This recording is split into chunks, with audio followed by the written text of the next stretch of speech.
From The Godfather to Star Wars to Mickey Mouse. Hands on your hips, now follow my lead. On this IMD Brief, we hatch our favorite Easter eggs in film. It's an educated egg-decator. Now, these movie Easter eggs come in a lot more shapes than your standard oval. Be it a tribute to an iconic character, a symbol meant to reinforce important themes, or just an inside joke between Hollywood hobnobbers.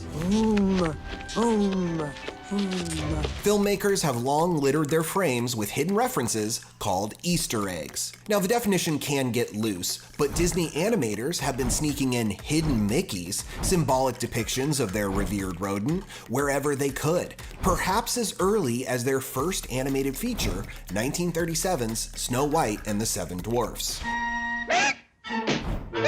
You can find at least one Mickey in every movie and spot him all over their theme parks. And the computer animators at Pixar have kept that tradition alive with references to beloved characters. Toy Story's Pizza Planet and the iconic Luxo Ball. What?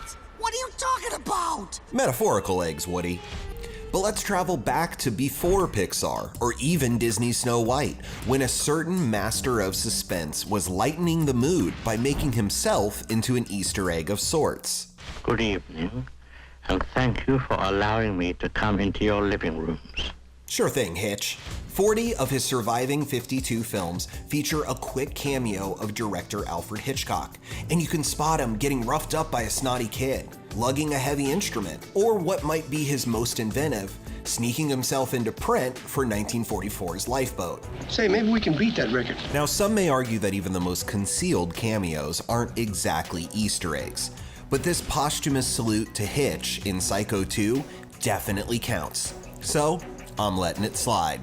I'll be back shortly. Now, many directors have made a game of hiding Easter egg references to their own films and to their friends, like the tit-for-tat between collaborators and pals, George Lucas and Steven Spielberg, that began with R2-D2 hanging out in 1977's Close Encounters of the Third Kind.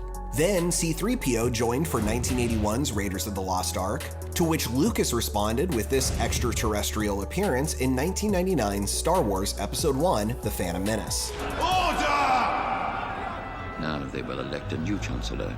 E.T.'s got our vote. Also in 99, director David Fincher upped the ante on the egg hunt in Fight Club, with flash frames of Brad Pitt, cigarette burns, and a Starbucks cup or logo in every single scene of the movie. Planet Starbucks. They're already on every corner. Do we need a whole planet? Maybe. For Fight Club, Starbucks represents our collective coffee compulsion, and as an Easter egg, it falls into the category of eggs with deeper meaning, a symbol of something greater. Like how director Martin Scorsese drops X's throughout The Departed, not to mark the spot, but instead to spot the mark. This ain't reality TV! No, it's a little more subtle. Now, we won't spoil too much, but when you see an X in The Departed, you know that somebody is about to get whacked. Oranges are also indicators of impending death in Francis Ford Coppola's Godfather films. You don't understand. Johnny Fontaine never gets that movie.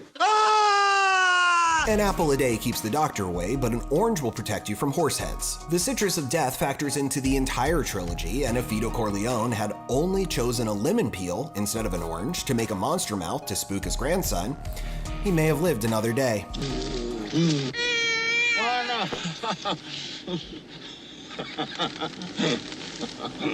Lastly, Easter eggs can change how you watch a film, quite literally on the DVD of Christopher Nolan's Memento.